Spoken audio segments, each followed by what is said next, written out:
शंकर के लिंग की स्थापना भगवान श्री राम ने तट पर की है, समुद्र तट पर, जिनका नाम रामेश्वरम भगवान पड़ा। आइए एक बार भाव और श्रद्धा के साथ बोलिए रामेश्वरम भगवान की जय। कपियों की सेना लेकर भगवान लंका में प्रवेश किए। सुबेल पर्वत की तलहटी में विश्राम हुआ है। अंगद जी को शांति दूत बनाकर भेजा गया। रावण नहीं माना, अंगद जी आए और युद्ध प्रारंभ हुआ। निशिचर की सलराई बरन से विविध प्रकार, कुंभकर्ण घननाद कर बल पौरुष संहार। निशिचर निकर मरन विधि नाना, रघुपति रावण समर बखाना। पहले दिन के युद्ध में रावण की आधी सेना मर गई। दूसरे दिन लक्ष्मण जी को शक्ति बाण लगा है। लेकिन आप बताइए, क्या राम जी चाह देते तो लक्ष्मण जी मूर्छा से न जग जाते? राम जी से बढ़हन कोनो संजीवन बूटी है का हो?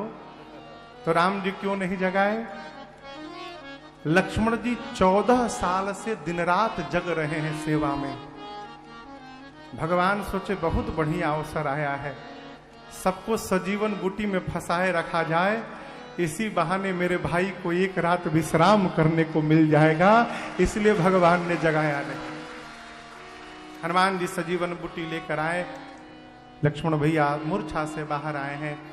उसके अगले दिन भगवान ने कुंभकर्ण को गति दी। अगले दिन लक्ष्मण जी ने मेघनाथ को गति दी। फिर रावण चला युद्ध करने। कई दिनों तक युद्ध चला। बार बार प्रभु उसके सिर भुजाओं को काटते हैं, बार बार नवीन सिर भुजाएं आ जाती हैं। अंत में विभीषण जी ने कहा, प्रभु नाभि में अमृत है इसके, जब तक उसको नहीं सोखिएगा ये मरेगा नहीं।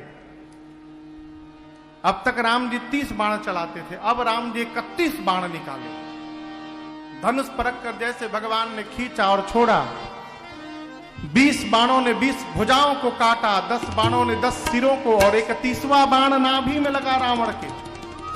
जैसे लगा जोर से चिल्लाया रावण, गरज उमरत घोर रव भारी, कहाँ राम रन हतौ पचारी, कहाँ राम रन हतौ पचारी, कहाँ राम रन हतौ पचारी। बाण उसको लगा है, मर वो रहा है, चिल्लाया क्या, कहाँ है राम, अभी दौड़ा कर मारूंगा। इस समय मरते समय रावण के भी मुख से राम शब्द का उच्चारण हो गया और रावण का तेज भगवान श्री राम के मुख में प्रवेश कर गया। बोलिए रामचंद्र भगवान की जय। विभीषण जी ने रावण की अंतिम क्रिया संपन्न की है। श्राद्ध कर्म हुआ। उसके बाद लक्ष्मण जी और सुग्रीव जी जाकर विभीषण जी का रास तिलक किए हैं। सीता मैया को लेकर विभीषण जी आए। ये असली है कि नकली? हाँ, असली कहां है? इसलिए भगवान ने अग्नि परीक्षण करके सीता जी को वापस बुला लिया। कोई नहीं जान पाया। इंद्र को बोलकर अमृत की वर्षा कराई। जितने कपि भालू मरे थे सब जीवित हो गए। विभीषण जी ने रावण के वस्त्र आभूषण लुटा दिए। सारे कपि लूट लूट के पहनने लगे। लेकिन बानर तो बानर, नीचे वाला गले में लपेट लिए, ऊपर वाला नीचे लपेट लिए, उल्टा सीधा कपड़ा पहन पहन के सब बानर अब भगवान के पास आके पूछते, प्रभु हम लोग कैसे लग रहे हैं? राम जी बोले, आप लोग इतने सुंदर लग रहे हैं, कल्पना कोई नहीं कर सकता है। दुलार करके कपियों को भेजा। उसके बाद मुख्य मुख्य सेनापति जामवंत जी, अंगद जी, हनुमान जी, गवाक्ष द्विज महेंद्र सठ निसठ को लेकर विभीषण जी के साथ मैया भैया के साथ भगवान पुष्पक विमान में बैठे।